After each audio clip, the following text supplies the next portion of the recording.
Doctor Gowthaman அவர்கள் ஒவ்வொரு நாளும் ஒவ்வொரு மூலிகையின் பயன்பாடுகளை நம்மோடு பகிர்ந்து கொண்டு அவற்றை முறையாக எப்படி பயன்படுத்த வேண்டும் என்பதை பற்றியும் கற்றுக் கொடுத்து கொண்டு வருகிறார்.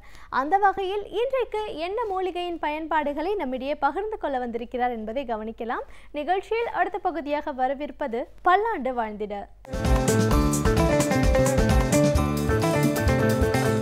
அன்பான கலைஞர் தொலைக்காட்சி நேயர்களுக்கு என்னுடைய இனிமையான காலை வணக்கங்கள். இன்றைக்கு நம்ம பாரம்பரியத்தில் உபயோகப்படுத்தப்பட்டு வருகின்ற நிறைய விஷயங்கள் அதோடைய உண்மையான மருத்துவ நோக்கம் தெரியாமல், அதோடைய உண்மையான மருத்துவ குணம் தெரியாமல் ஏதோ ஒரு மூட நம்பிக்கை அப்படின்னு சொல்லி ஒதுக்குகின்ற ஒரு வழக்கம் நம்மிடையே இருந்து வரக்கூடிய ஒரு வழக்கமாக இருக்கிறத நம்ம பார்க்குறோம். உதாரணத்துக்கு சொல்லணுன்னா, அந்த காலத்துலலாம் திருஷ்டி வராமல் இருக்கிறதுக்கு என்ன பண்ணுவாங்கன்னா, ஒரு பெரிய சட்டி மாதிரி இருக்கக்கூடிய ஒரு செடியை கொண்டு வந்து வீட்டில் கட்டி வைப்பாங்க. பாதாள மூடி அப்படின்னு சொல்லக்கூடிய ஒரு கொடி வகை தாவரத்துடைய ஒரு வேர். அது பார்ப்பதற்கு ஒரு பெரிய சேனை கிழங்கு மாதிரி இருக்கும். கட்டி வச்சுருவாங்க. என்ன சொல்லுவாங்கன்னா, அதை கட்டி வச்சிங்கன்னா உங்கள் வீட்டுக்கு வந்து திருஷ்டி வராது அப்படின்னு சொல்லுவாங்க. ஒரு காலத்தில் பார்த்திங்கன்னா, கோயில்களில் நிறைய பணம் கொழிக்கக்கூடிய இடங்களில், வியாபார ஸ்தலங்கள்லாம் இந்த பாதாள மூலி இல்லாமல் இருக்கவே இருக்காது. நிறைய கூட்டம் வரக்கூடிய எல்லா இடத்துலையும் இந்த பாதாள மூலி இருக்கிறத நம்ம பார்ப்போம். ஆனால் இன்றைக்கெல்லாம் பார்த்திங்கன்னா அது ஒரு மூடப்பழக்கம் நினச்சி ஒதுக்கிட்டாங்க. ஆனால் உண்மையிலே பார்த்திங்கன்னா இந்த பாதாள மூலியுடைய மிகப்பெரிய மருத்துவ குணம் என்ன அப்படின்னு கேட்டிங்கன்னா, தொற்று நோய்கள் பரவாமல் தடுக்கக்கூடிய ஒரு மிகச்சிறந்த மூலிகைகளில் ஒன்றாக இந்த பாதாள மூலி இருக்கிறத நம்ம பார்க்குறோம்.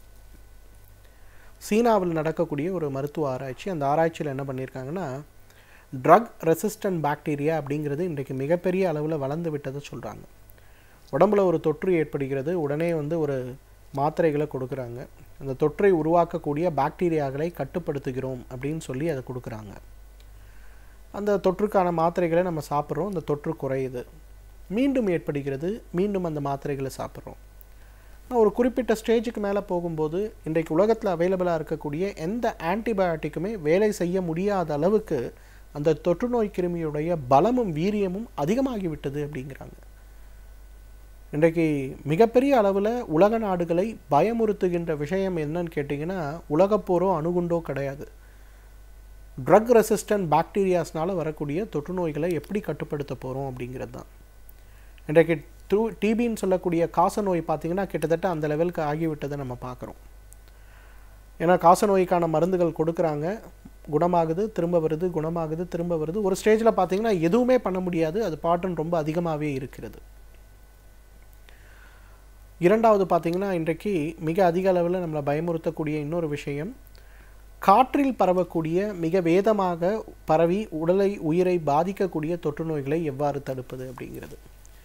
ஸோ இந்த ஒரு ஆராய்ச்சியில் தான் சீனாவில் என்ன பண்ணாங்கன்னா, பாதாள மூலியுடைய அந்த வேரை எடுத்து அதில் இருக்கக்கூடிய மூலக்கூறுகளை பிரித்தெடுத்து அது எவ்வாறு தொற்று நோய்களை குணப்படுத்த உதவுகிறது அப்படின்னு சொல்லி ஒரு ஆராய்ச்சி செய்து கொண்டு இருக்கும்போது அதில் கிடைத்த ஒரு விளைவு என்ன இருந்ததுன்னா, இன்றைக்கு ட்ரக் ரெசிஸ்டன்ட்னு சொல்லக்கூடிய இந்த பாக்டீரியாக்களை கூட தடுத்து அழிக்கக்கூடிய மூலக்கூறுகள் இந்த பாதாள மூலியில் இருந்ததை கண்டுபிடிச்சி அது சம்பந்தப்பட்ட ஆன்டிபயோட்டிக் மருந்துகள் தயாரிக்கக்கூடிய ஒரு ஆராய்ச்சியில் இன்றைக்கு அவங்க ஈடுபட்டிருக்கிறத நம்ம பார்க்க முடிகிறது. அன்ஃபார்ச்சுனேட்லி பார்த்திங்கன்னா நம்ம ஊரில் இன்றைக்கும் இந்த பாதாள மூலியை ஒரு மூடப்பழக்கமாக பார்த்து ஒதுக்கி வைத்த முட்டாள்தனத்தை தான் நம்ம செஞ்சுருக்கிறோன்னு சொல்லணும். ஏன்னா அந்த காலத்தில் இந்த பாதாள மூலிக்கு இந்த மாதிரி தொற்று நோய்களை தடுக்கக்கூடிய ஒரு வீரியம் இருந்ததுனால தான் பார்த்திங்கன்னா வீட்டுடைய வாசலில் அதிகமாக மக்கள் உட்காரக்கூடிய இடங்களில், கோயில்களில், திருவிழாக்கள் நடக்கூடிய இடங்களில், கூட்டம் கூடக்கூடிய நீதிமன்றங்களில் எல்லா இடத்துலையும் இந்த பாதாள மூலியை கட்டி வச்சுருப்பாங்க. ஏன்னா இதை நட்டு வைக்கணும்னு அவசியம் இல்லை, நீங்கள் கட்டி வச்சாலே காற்றில் இருக்கக்கூடிய அந்த ஈரப்பதத்தை உறிஞ்சி வளரக்கூடிய ஒரு மிகப்பெரிய தாவரம். எந்த அளவுக்கு நோய்க்கிருமிகள் அதிகமாக இருக்கிறதோ அதை உறிஞ்சி இந்த வேர் வந்து சீக்கிரமாக இறந்து போயிடும். எந்த அளவுக்கு ஆரோக்கியமாக இருக்கக்கூடிய இடங்களில் இருக்கிறதோ அந்த இடங்களில் இந்த தாவரம் வேகமாக வளர்ந்து விடுவதை நம்ம பார்க்க முடியும். காற்றில் இருக்கக்கூடிய விஷத்தன்மையை புரிந்து கொள்வதற்கு, சுற்றுப்புறத்தில் இருக்கக்கூடிய நோய்க்கிருமிகளுடைய அளவை புரிந்து கொள்வதற்கு அதிகமாக உபயோகப்படுத்தப்பட்டு வந்த மிகப்பெரிய ஒரு கருவியாக இந்த பாதாள மூலி இருந்தது.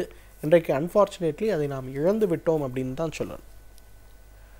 இன்றைக்கு விஷம் சம்பந்தப்பட்ட ஒரு தலைப்பு வரும்போது நம்ம எல்லாருமே விஷம்னா என்ன நினைக்கிறோம்? உடலை உடனே உயிரை கொல்லக்கூடிய ஒரு உறுப்பு, ஒரு பொருளுக்கு தான் விஷம்னு பேர் சொல்லணும். ஆயுர்வேதத்தில் கர விஷம் அப்படின்னு ஒன்று சொல்லுவாங்க. என்னன்னு கேட்டிங்கன்னா, உடலுக்குள் சிறிய அளவாக இருந்து உடலுடைய உறுப்புகளுடைய செயல்பாடுகளை படிப்படியாக குறைத்து குறைத்து குறைத்து உடலை பாதிக்கின்ற ஒரு முக்கியமான ஒரு பொருள் அப்படின்னா அந்த கர விஷம் அப்படின்னு சொல்லுவாங்க. 1940 முன்பு வரையும் பார்த்தீங்கன்னா மாடர்ன் டாக்சிகாலஜின்னு வரும்போது இந்த கர விஷம் சம்பந்தப்பட்ட விஷயங்களுக்கு நிறைய முக்கியத்துவம் கொடுத்துருக்கிறத பார்க்க முடிகிறது. ஆனால் என்ன ஆனதோ தெரியவில்லை. 1940க்கு பிறகு மாடர்ன் ரிசர்ச்சில் இந்த ஒரு கர விஷம்னு சொல்லக்கூடிய இந்த டாக்ஸிக் உடலில் இருக்கக்கூடிய நச்சு பொருட்களை பற்றி அதிகமான ஆராய்ச்சிகள் பார்க்க முடிவதில்லை. அந்த மாதிரி உடலில் இருக்கக்கூடிய நச்சு பொருட்கள் அதிகமாக சேருவதால் தான் இன்றைக்கு ஆட்டிசம் சம்பந்தப்பட்ட நோய்களும் ADHDன்னு சொல்லக்கூடிய அட்டென்ஷன் டெஃபிஷியன்ட் ஹைப்பர் ஆக்டிவிட்டி டிசார்டர்னு சொல்லக்கூடிய நோய்களும், டிஸ்லெக்சியான்னு சொல்லக்கூடிய குழந்தைகள் படிக்க முடியாமல் கஷ்டப்படுகின்ற நோய்களும், சொல்வதை புரிந்து கொள்ள முடியாமல் இருக்கக்கூடிய நோய்களும் மிகப்பெரிய அளவில் இருக்கிறத பார்க்கணும். இன்றைக்கு எங்களுடைய மருத்துவமனையில் முக்கியமான ஒரு சிகிச்சை பார்த்திங்கன்னா ஆட்டிசம் சம்பந்தப்பட்ட குழந்தைகளுக்கு கொடுக்கக்கூடிய சிகிச்சை. அந்த நோய் ஏன் அந்த குழந்தைகளுக்கு ஏற்படுகின்றது அப்படிங்கிற ஒரு ஆராய்ச்சிகள் நாங்கள் செய்ய ஆரம்பிக்கும்போது நிறைய விஷயங்களை பார்த்தோம். அதில் முக்கியமான ஒரு விஷயங்கள் ரொம்ப காமனாக இருக்கிறத பார்த்தோம். என்னென்னு பார்த்திங்கன்னா, அந்த குழந்தைகளுக்கு ஆர்சனிக் சம்பந்தப்பட்ட, மெர்க்குரி சம்பந்தப்பட்ட, செலினியம் சம்பந்தப்பட்ட, அலுமினியம் சம்பந்தப்பட்ட, போரியம் சம்பந்தப்பட்ட, ஆன்டிமனி சம்பந்தப்பட்ட, பிஸ்மத் சம்பந்தப்பட்ட 7 கனிமங்களில் ஏதாவது 2ஓ 3ஓ மிகப்பெரிய அளவில் மாறுதல்கள் அடைந்து இருக்கும்போது அந்த குழந்தைகளுக்கு ஆட்டிசம் சம்பந்தப்பட்ட பிரச்சனையோ, ADHD சம்பந்தப்பட்ட பிரச்சனையோ, அல்லது டிஸ்லெக்சியான்னு சொல்லக்கூடிய புரிந்து கொள்ள முடியாமல், சொல்வதை படிப்பதை புரிந்து கொள்ள முடியாமல் இருக்கக்கூடிய பிரச்சனையோ இருக்கிறத பார்த்தோம். அப்போ நாங்கள் என்ன பண்ணோன்னா, அந்த குழந்தைகளுக்கு டீடாக்ஸ் பண்ணுறதுக்கு என்ன தேவை அப்படிங்கிற ஒரு ட்ரீட்மெண்ட் ப்ரோட்டோகாலை க்ரியேட் பண்ணி அதில் இந்த பாதாள மூலி சம்பந்தப்பட்ட விஷயங்களை ஆயுர்வேதத்தில் முக்கியமாக சொல்லப்பட்டிருக்கிறதுனால அது சம்பந்தப்பட்ட பொருட்களை மருந்தாகவோ உணவாகவோ எவ்வாறு பயன்படுத்த முடியும் அப்படிங்கிறத சொல்லிக் கொடுக்கும்போது, வழக்கமாக ஆட்டிசம் நோய்க்கோ ADHDக்கோ டிஸ்லெக்சியாக்கோ கொடுக்கக்கூடிய ட்ரீட்மெண்ட் ப்ரோட்டோகாலை காட்டிலும் இந்த விஷத்தன்மையை குறைப்பதற்கான முயற்சிகள் செய்யக்கூடிய ட்ரீட்மெண்ட் ப்ரோட்டோகால் மிகப்பெரிய அளவில் உதவி செய்ததை பார்க்க முடிந்தது.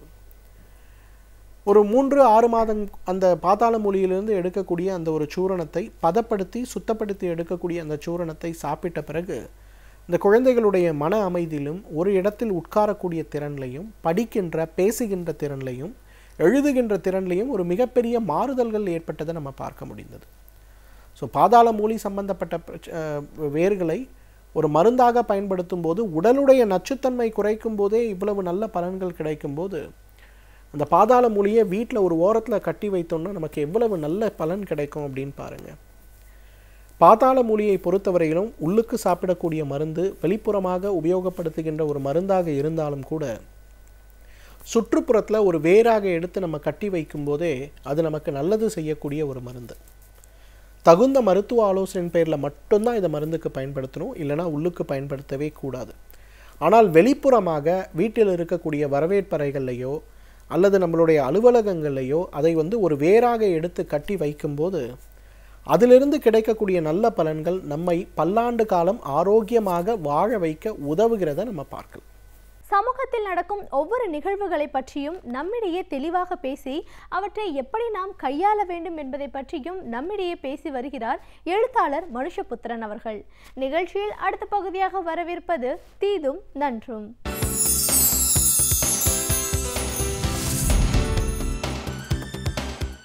வணக்கம் நண்பர்களே, இன்னும் ஒரு இனிய காலை பொழுதில் தீதும் நன்றும் நிகழ்ச்சியில் உங்களை சந்திப்பதில் மிக்க மகிழ்ச்சி அடைகிறேன். பொதுவாக இந்த உறவு சார்ந்த சிக்கல்களை பற்றி நாம் நிறைய விவாதித்திருக்கிறோம், பேசியிருக்கிறோம். ஆனாலுமே கூட நம்முடைய சமூகத்தில் ஏதாவது ஒரு மாற்றம் நடக்கிறதா, அது சிந்தனை ரீதியான மாற்றம் நம்முடைய உணர்வு ரீதியான பிரச்சனைகளில் ஏற்படுகிறதா என்று பார்த்தால் வரக்கூடிய செய்திகள் மிகவும் ஏமாற்றம் அளிக்கக்கூடியதாக இருக்கின்றன. சமீபத்தில் பத்திரிகைகளில் வந்த 2 செய்திகள், அந்த செய்திகள் பல கேள்விகளை நமக்கு எழுப்புகின்றன. இதுபோன்ற செய்திகள் தொடர்ச்சியாக வெளிவந்தால் கூட இந்த செய்திகள் என்பது மீண்டும் மீண்டும் ஒரு சமூக யதார்த்தத்தை நமக்கு உணர்த்துவதாக இருக்கிறது. ஒரு செய்தி, ஒரு தபால் நிலைய ஊழியர், ஒரு பெண், அவரை 10 வருடமாக காதலித்த ஒரு பேருந்து நடத்துனர் திருமணம் செய்து கொள்ளாமல் அவரை ஏமாற்றியதால் அவர் குடும்பத்துடன், அதாவது தற்கொலை செய்து கொண்டார் என்பதுதான் அந்த செய்தி. மிகவும் அதிர்ச்சியாக இருந்தது அந்த செய்தியை பார்ப்பதற்கு. இன்னொரு செய்தி என்பது, ஒரு பெண், அதாவது ஒரு காவல்துறை ஒரு அதிகாரியை அவரை காதலித்து வந்த ஒரு பெண், அவரை திருமணம் செய்து கொள்ள மறுத்ததனால் அவர் தன்னுடைய கழுத்தை அறுத்து தற்கொலை செய்து கொள்ள முயற்சித்தார் என்பதுதான் அந்த செய்தி. இந்த செய்திகள் எல்லாம் எதை காட்டுகின்றன என்பது மிக முக்கியமான கேள்வி. பொதுவாக திருமணம் என்கிற வாக்குறுதியின் அடிப்படையில் ஒருவரிடம் நெருங்கி பழகுவதும் பிறகு நடைமுறை ஆதாயங்கள் சார்ந்து அந்த உறவுகளை மாற்றிக்கொண்டு வேறு உறவுகளுக்குள் செல்வதும் இப்பொழுது ஒரு ட்ரெண்டிங்காக, ஒரு வழக்கமாக மாறிவிட்டது. இதை எதிர்கொள்வது எப்படி என்பது இன்றைக்கு மிக முக்கியமான ஒரு கேள்வியாக இருக்கிறது. ஏனென்றால் இதை யாரும் தவறாக கூட இப்பொழுது நினைப்பதில்லை என்பதுதான் வருந்தத்தக்க ஒன்று. காதல் என்பது வேறு, திருமணம் என்பது வேறு என்கிற மனநிலைக்கு பலரும் வந்துவிட்டார்கள். அதிலும் முக்கியமாக நீங்கள் பார்த்தீர்கள் என்று சொன்னால், திருமணம் என்பது இப்பொழுது ஒரு பெரிய வர்த்தகமாக சார்ந்த ஒரு கொடுக்கல் வாங்கலாக மாறிவிட்டது. சமூக அந்தஸ்து, பொருளாதார ரீதியான பயன்கள், சாதி, மதம், இப்படி பல விஷயங்களின் அடிப்படையில் தான் இன்றைக்கும் திருமணங்கள் நிச்சயிக்கப்படுகின்றன. ஆனால் தங்களுடைய வேறு ஆசாபாசங்களுக்காக இது போன்ற ஒரு உறவுகளுக்குள் செல்லக்கூடியவர்கள் பிறகு திருமணம் என்று வருகிற போது அந்த உறவை துண்டித்து கொண்டு விட்டு அவர்கள் இந்த திருமண உறவுகளுக்குள் தங்களுடைய குடும்ப நீதிகளுக்கு உட்பட்டு, சாதி நீதிகளுக்கு உட்பட்டு, மதம் சார்ந்த நீதிகளுக்கு உட்பட்டு அது செல்கிற போது பாதிக்கப்படுகிறவர்கள் மிக விபரீதமான முடிவுகளுக்கு செல்கிறார்கள். இது உண்மையிலேயே மிக மிக ஒரு ஆபத்தான போக்கு என்று தான் நான் நினைக்கிறேன். இதை சட்ட ரீதியாக தடுக்க முடியுமா என்றால் நிச்சயமாக முடியாது. அப்படி என்று சொன்னால் இதை எப்படி எதிர்கொள்வது?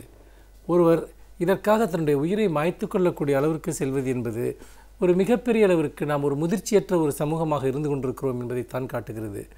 மனிதர்கள் நம்பிக்கை துரோகம் செய்வார்களா என்றால் நிச்சயமாக செய்வார்கள். நெருங்கி பழகியவர்கள் ஏமாற்றுவார்களா என்றால் நிச்சயமாக ஏமாற்றுவார்கள். இதுதான் இந்த காலகட்டத்தினுடைய நியதி என்பதை நாம் புரிந்து கொள்ள வேண்டும். அப்படி இருக்கிற போது இது போன்ற மாறுதல்கள் நடக்கிற போது, இது போன்ற ஒரு உறவுகளுக்குள் சிக்கல்கள், ஏமாற்றங்கள் நிகழ்கிற போது அந்த ஏமாற்றங்களை எப்படி எதிர்கொள்வது என்பது மிக மிக முக்கியமான ஒன்று. நமக்கு அடிப்படையில் ஒரு மனோபாவம் இருக்க வேண்டும். எந்த உறவும் மாறக்கூடியது, எந்த உறவும் எந்த நேரமும் நம்மை விட்டு செல்லக்கூடியது என்ற ஒரு மனநிலை நமக்கு இருக்க வேண்டும். அதே போல் எந்த ஒரு உறவும் வாழ்க்கையினுடைய முற்றுப்புற்றியும் அல்ல. சில உறவுகள் நம்மை விட்டு சென்று விடலாம், புதிய உறவுகள் நமக்கு வரலாம், அல்லது உறவுகளுக்கு அப்பால் நமக்கு பல்வேறு விதமான விஷயங்கள் நம்முடைய வாழ்க்கையில் செய்வதற்கு இருக்கலாம். ஆனால் ஏதோ ஒரு உறவு நாள் நாம் ஏமாற்றப்படுகிறோம், வஞ்சிக்கப்படுகிறோம், கைவிடப்படுகிறோம் என்பதற்காக நம்முடைய உயிரையே மாய்த்துக்கொள்வது என்பது எந்த விதத்தில் ஒரு நியாயமானது என்பதை நீங்கள் நினைத்து பார்க்க வேண்டும். உங்களில் பலருக்கும் கூட அப்படிப்பட்ட மன நெருக்கடிகள் ஏற்பட்டிருக்கலாம். நாம் துரோகத்தையும் அல்லது ஏமாற்றுதலையும் நாம் பெரிதாக கருத வேண்டியதில்லை என்பதுதான் என்னுடைய கருத்து. ஏனென்றால் மனிதர்களை முழுக்க முழுக்க சுயநலம் மிக்கவர்களாக இந்த காலகட்டம் உருவாக்கி இருக்கிறது. சுயநலம்தான் ஒரு மனிதர்களுடைய அடிப்படையான இயல்பு என்கிற ஒரு நிலை உருவாகி இருக்கிறது.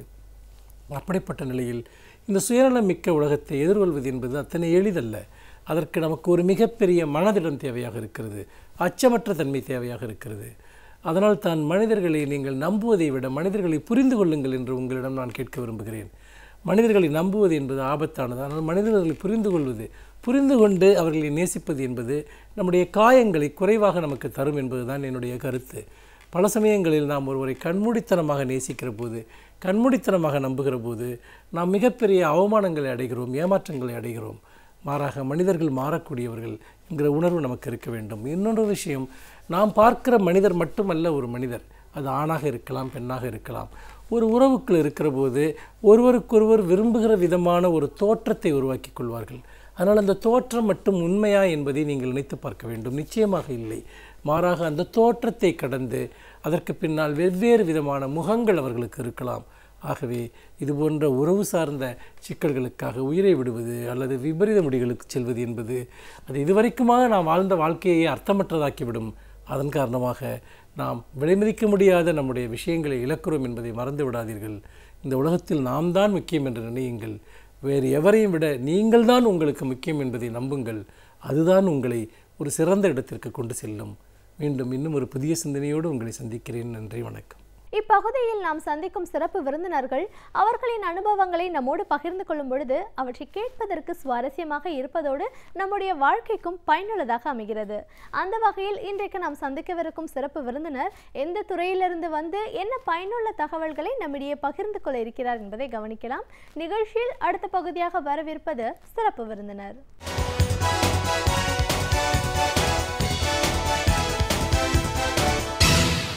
வணக்கம் நேயர்களே, விடியலே வா நிகழ்ச்சியின் சிறப்பு விருந்தினருக்கான நேரம் இது. இன்றைய சிறப்பு விருந்தினர் மகப்பேறு மற்றும் குழந்தையின்மை சிறப்பு மருத்துவர் டாக்டர் புவனேஸ்வரி. ஒரு மகப்பேறு குழந்தையின்மை சிறப்பு மருத்துவர் அப்படின்ற முறையில் ஒரு பெண் அப்படின்றவங்க அந்த வயதுக்கு வந்த நாள் முதல் மாதவிடாய் நிற்கிற வரைக்கும் என்ன மாதிரியான ஒரு பிரச்சனைகள் வருது, என்ன காரணங்களால் குழந்தையின்மை அப்படிங்கிற ஒரு பிரச்சனை வருது, இப்படின்னு நிறைய விஷயங்களை டாக்டர் கிட்ட கேட்டு தெரிஞ்சுக்கலாம். வணக்கம் டாக்டர்.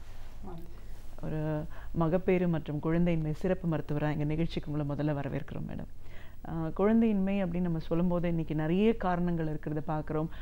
இன்றைக்கி இருக்கிற இந்த ஒரு டெக்னாலஜியோட வளர்ச்சியெல்லாம் கூட இன்றைக்கி குழந்தையின்மைக்காக இம்பார்ட்டன்ஸிக்கு ஒரு ரீசன் அப்படின்னு சொல்கிறதையும் பார்க்குறோம். ஒரு பெண் அப்படிங்கிற முறையில் பெண்கள் சார்ந்த பிரச்சனை அப்படின்னு வரும்போது அந்த பிபர்ட்டி, அந்த வயதுக்கு வந்த நாள் முதலே இன்றைக்கி நிறைய பேர் பிரச்சனைகளோடு இருக்கிறத பார்க்குறோம். திருமணத்திற்கு பிறகு எப்போ குழந்தையின்மை பிரச்சனைக்கு ஒரு மருத்துவர் அணுகணும், கணவன் மனைவி இருவரும் சேர்ந்து போகிறதுக்கான அவசியம் என்ன மாதிரியான ஒரு காரணங்களால் குழந்தையின்மை அப்படிங்கிற ஒரு பிரச்சனை வருது, அதற்கு இன்னைக்கு இருக்கிற நவீன சிகிச்சை முறைகள் என்ன, அதெல்லாம் தாண்டி இந்த மாதவிடாய் நிற்கும் தருணத்திலையும் பெண்களுக்கு நிறைய பிரச்சனைகள் இருக்கிறத பார்க்குறோம். இன்னைக்கு ஒரு பெண் சார்ந்து ஒரு இந்த ஆரம்ப காலத்துலேருந்து மெனுபாஸ் வரைக்கும் இருக்கிற டிஃப்ரெண்ட் ஸ்டேஜஸில் வர பிரச்சனைகளை பற்றி நம்ம முழுமையாக பேசலாம் மேடம். இப்போது நம்ம ஒரு பெண் இன்னைக்கு அந்த ஏஜ் அட்டன் பண்ணுற டேஸே இப்போ இன்னைக்கு ரொம்ப மாறி இருக்கு. ஒரு 15-16 அப்படிங்கிறத தாண்டி 10-11-12 இதிலெல்லாம் இன்னைக்கு வந்து அட்டைனிங் பிபர்ட்டி அப்படிங்கிறது பார்க்குறோம். இந்த டைம்ல இருந்து என்ன மாதிரியான ஒரு ஹார்மோனல் சேஞ்சஸ் வருது, அது பின்னாடி உங்களுக்கு குழந்தையின்மைக்கான ஒரு காரணமாக மாறுறதுக்கான ரீசன்ஸ் என்ன, அந்த டேஸை பற்றி பேசுவோம். அடலசன்ட் கண்டிப்பாக. ஏன்னா நம்ம வந்து பார்க்குறதே பார்த்தீங்கன்னா அப்போல்லாம் வந்து ஒரு 7th 8th ஸ்டாண்டர்ட் வரைக்கும் அவங்களுக்கு வந்து அதை பற்றி கவலை இல்லாமல் இருக்கும். பட் நம்ம இப்போ பார்க்குறது வந்து 4th 5th ஸ்டாண்டர்ட்ல இருந்தே வந்துட்டு 9-10 இயர்ஸ்லேயே வந்து ப்ரிகாஷஸ் பிபர்ட்டி வருது. எல்லாத்துமே வந்து பார்த்தீங்கன்னா ஹார்மோனல் இம்பேலன்ஸ் தான். அந்த ஹார்மோன்ஸ் கூட எதனால் வருது, டயட் பேட்டர்ன். எல்லாருமே பார்த்தீங்கன்னா ஃப்ரம் த சைல்ட்ஹுட் ஒபீஸாக இருக்காங்க. ஸோ ஈவன் அவங்க யூட்ரஸ்குள்ளே இருக்கும்போதே, தாயோட வயிற்றுக்குள்ளே இருக்கும்போதே அந்த சேஞ்சஸ் ஆரம்பிச்சிருது. ஸோ ஈவன் ஹர் மதரோ இல்லை அவங்களோட இது பார்த்திங்கன்னா அந்த டைமில் ஒரு டயபெட்டிக்கோ ஒரு தைராய்டு இருந்திருப்பாங்க, இல்லை அவங்களே ஒபீஸாக இருந்திருப்பாங்க. அது மட்டும் இல்லாமல் இமீடியட்லி ஆஃப்டர் பர்த் பார்த்திங்கன்னா ஓவர் ஃபீடிங், அதுக்கப்புறம் பார்த்தீங்கன்னா நிறைய outside food, lot of changes other இந்த ஃபுட். மெயின் ரீசனே வந்து ஃபுட்டு தான். நம்ம then there is no activity from childhood. வந்து ஸ்கூல்ஸ்லேருந்து எல்லாமே வந்து வித்தின் தட் ஸ்மால் சர்க்கிள்லேயே முடிஞ்சிருது. There is no activity or running around. அது இல்லாமல் இருக்கிறதுனால என்ன ஆகிடுது, ஃப்ரம் த பிகினிங் அவங்களுக்கு பார்த்திங்கன்னா வயிற்று சுற்றியும் அந்த தொடைப்பாகு இது எல்லாமே கொஞ்சம் வந்து ஒபீசிட்டி இருக்கும். அண்ட் சில பேபிஸ் வந்து ஈவன் ரொம்ப ஒபீஸ் இல்லைன்னா கூட வந்து அவங்களுக்கு ஆக்டிவிட்டீஸ் இருக்கிறதுல அந்த எனர்ஜி வந்து அவங்களுக்கு வந்து இது போகிறதே கிடையாது.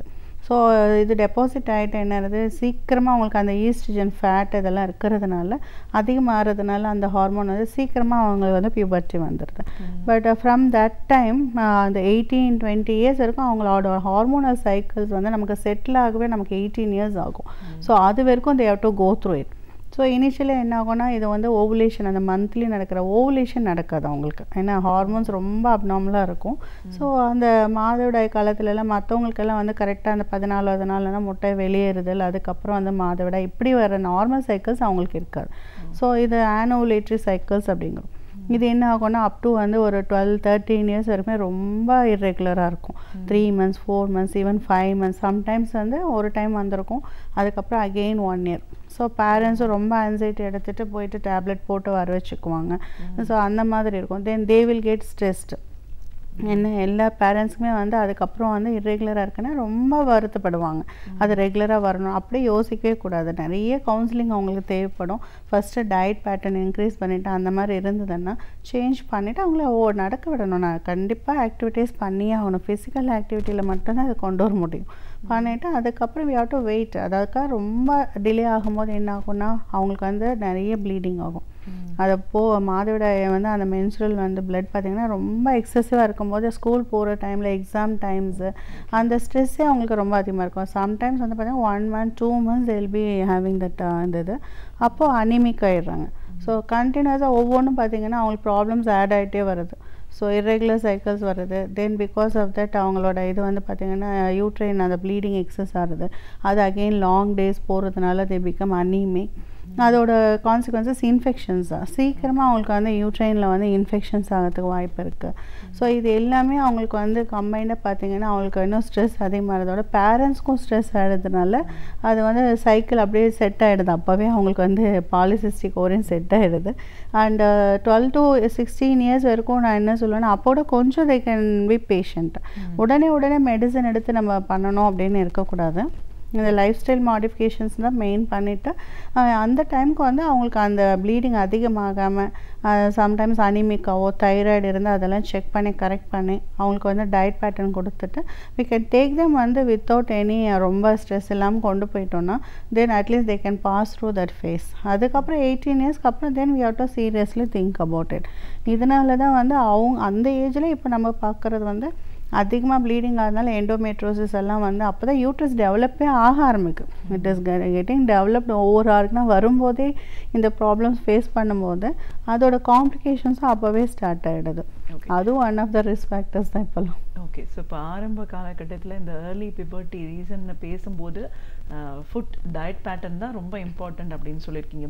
இப்போ இன்றைக்கி யங் கேர்ள்ஸ் காலேஜ் போகிறவங்க அந்த ஸ்டேஜ் ஒரு 18 to 20 அந்த டேஸில் பார்த்தீங்கன்னா பிஃபோர் மேரேஜ் இன்றைக்கி நிறைய இந்த பாலிசிஸ்டிக் ஓவரி நீங்களே சொல்லியிருக்கிறத பார்க்குறோம். இர்ரெகுலர் பீரியட்ஸ், அந்த cyst different types of cyst சொல்கிறாங்க. இதெல்லாம் ரொம்ப காமனாக இருக்குது.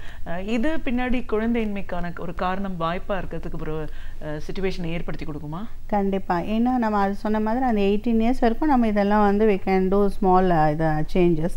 ஒரு 18 இயர்ஸ் ஆக ஆரம்பிக்கும் போது நம்ம ஊரில் பார்த்திங்கன்னா நிறைய பேருக்கு 18 இயர்ஸ்லேருந்தே அடுத்த மேரேஜ் பிளான்ஸ் ஆரம்பிக்கிறாங்க. அண்ட் காலேஜ் அந்த இதெல்லாம் இருக்கும்போது அவங்களுக்கு அந்த டைமில் தான் நம்ம கேட்ச் பண்ண முடியும். அவங்களுக்கு we have to really do சிவியராக வந்து கவுன்சிலிங் கொடுத்துட்டு கொஞ்சம் காம்ப்ளிகேஷன்ஸ் எக்ஸ்பிளைன் பண்ணணும். அவங்களுக்கு வந்து நம்ம அந்த diet and life style modification எப்போவுமே இருக்கும். ஸோ அது இல்லாமல் அவங்களுக்கு வந்து ரெகுலரைஸ் பண்ணணும். we have to check their hormones. Hormones பார்த்து எது இம்பேலன்ஸாக இருக்கான்னு பார்க்கணும்.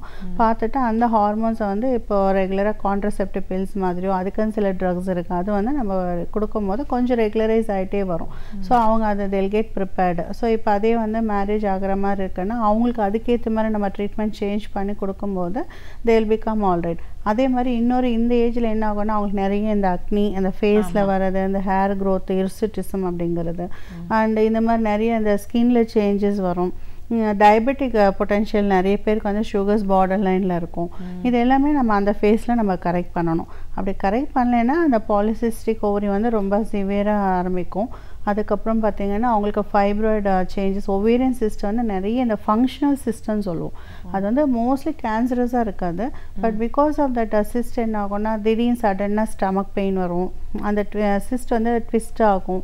Because they'll be travelling, going to the ஒர்க்கோ இல்லை காலேஜோ அந்த ஆக்டிவிட்டீஸ் இருக்கும். அப்போல்லாம் வந்து அந்த சிஸ்ட் ஃபார்ம் ஆச்சுன்னா ட்விஸ்ட் ஆகிறதுக்கு நிறைய வாய்ப்பு இருக்குது.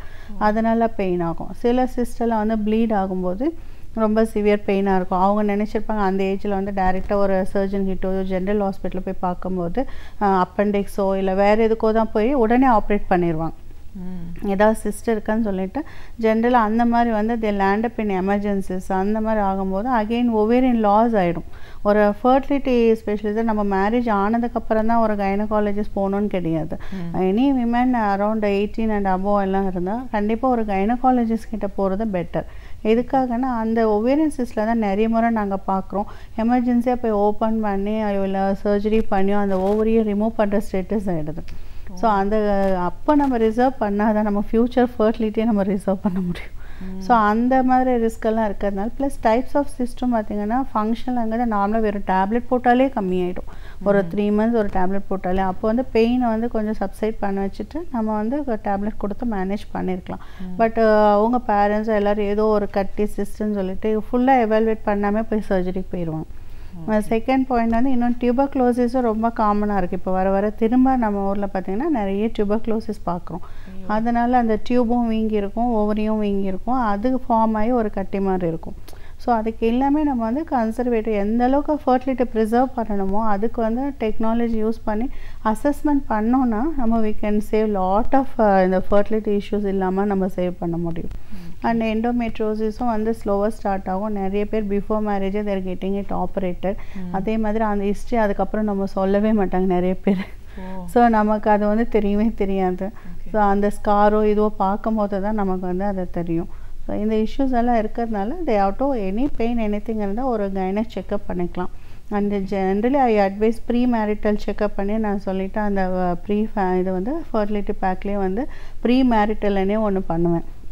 At least everybody should go through ஒரு ஸ்கேன், ஒரு ஹார்மோன் டெஸ்ட்டு, அண்ட் பேசிக்காக அவங்களுக்கு வேறு எதாவது பாய்ஸாக இருந்தால் ஒரு சில டெஸ்ட்டு, விமனாக இருந்தால் ஒரு சில டெஸ்ட்டு, ஒரு ருபெல்லா வந்து ப்ரொடெக்டிவ் இல்லைனா ஒரு வேக்சினேஷன், இது எல்லாமே வந்து ப்ரிப்பரேட்டரி ஃபேஸை வந்து as a parents they have have take டேக் இனிஷியேட்டிவ். ஏன்னா அவங்க வந்து ஒரு கைனகாலஜிக்கிட்ட கூட்டிகிட்டு போயிட்டு ஒரு கன்சல்டேஷனோ ஒரு ஒப்பீனியனோ வாங்கினோன்னா நிறைய இஷ்யூஸை ப்ரிவென்டபிள். பாலிசிஸ்டிக்கே இன்றைக்கி இவ்வளோ அன்கண்ட்ரோலபிளாக போயிட்டுருக்கேன்னா அந்த ஸ்டேஜில் விட்டுடுறாங்க. ஸோ அந்தந்த டைமிங்க்கு ட்ரீட்மெண்ட் பண்ணிடுறாங்க. பட் அதுக்கு லாங் ஸ்டாண்டிங் வந்து ஒரு கரெக்ஷன் கொடுக்கறதில்ல. அதுதான். ஸோ இப்போ இதெல்லாம் ஆரம்ப ஸ்டேஜ்லேயே நம்ம வந்து சரி பண்ணிவிட்டு மேரேஜ் ஃபேஸ்க்குள்ளே போகிறது இஸ் ஆல்வேஸ் அட்வைசபிள்னு சொன்னீங்க. ஓகே, இப்போ திருமணமான தம்பதிகள் அப்படின்னு எடுத்துக்கிட்டிங்கன்னா இப்போ இந்த குழந்தையின்மை பிரச்சனை நிறைய இருக்கிறத பார்க்குறோம். பட் டெக்னிக்கல் அட்வான்ஸ்மெண்ட் மாதிரி எவ்வளோ பெரிய ப்ராப்ளமாக இருந்தாலும் இன்றைக்கி ஒரு இந்த மெடிசன் ஃபீல்டு வந்து அவங்களுக்கு குழந்தை கொடுக்கறதுக்கான ஒரு வாய்ப்பை இன்றைக்கி ஏற்படுத்தி கொடுத்துருக்கு. அதுக்கு வந்து really medicine have grown very மச்னு சொல்லலாம். பட் ஒரு ப்ராப்ளம் அப்படின்னு வரும்போது எப்போ ஒரு மருத்துவரை அணுகணுன்றதுல ஒரு கேள்வி இருக்குது. திருமணம் ஆகி ஒரு 6 மாதம் 7 மாதத்துலேயே வீட்டில் எக்ஸ்பெக்ட் பண்ண ஆரம்பிப்பாங்க. 1 இயர் தாண்டி போச்சுன்னா அவங்களுக்குள்ளேயே ஒரு ஸ்ட்ரெஸ் மவுண்ட் ஆகிறத பார்க்குறோம். ஸோ உண்மையிலேயே ஒரு ப்ராப்ளம் அப்படின்றது நம்மளுக்கு எப்படி தெரிய வரும்? எப்போ நம்ம ஒரு மருத்துவரை அணுகணும்? கண்டிப்பாக இது ஒரு நல்ல கேள்வி. ஏன்னா வந்து இது நிறைய பேருக்கு வந்து தெரியறதில்ல. எப்போவுமே ஒரு டெஃபினிஷன்லேயே நம்ம ஃபாலோ பண்ண முடியாது. ஸோ இப்போ வந்து நமக்கு இதே நான் சொன்னாலே இது வரைக்கும் இந்த சைல்டுஹுட்லேயோ இல்லை அந்த அடலசென்ட் அதுக்கப்புறம் ப்ரீ மேரிட்டல் ஏஜ் குரூப்லேயும் வந்து சில இன்சல்ட்ஸ் நடந்திருக்கும்.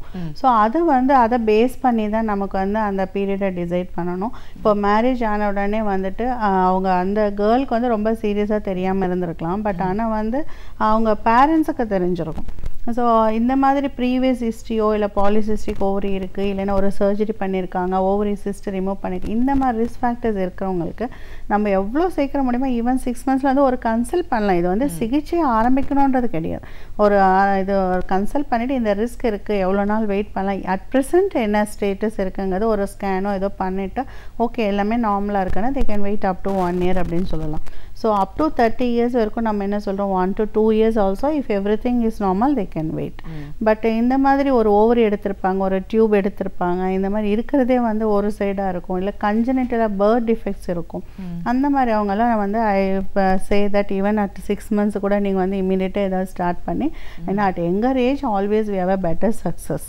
அதனால் வந்து சீக்கிரமாக ஸ்டார்ட் பண்ணிக்கிறது ஒன்றும் ப்ராப்ளம் இல்லை. அட்லீஸ்ட் ஒரு கவுன்சிலிங் பண்ணி initial step they can take.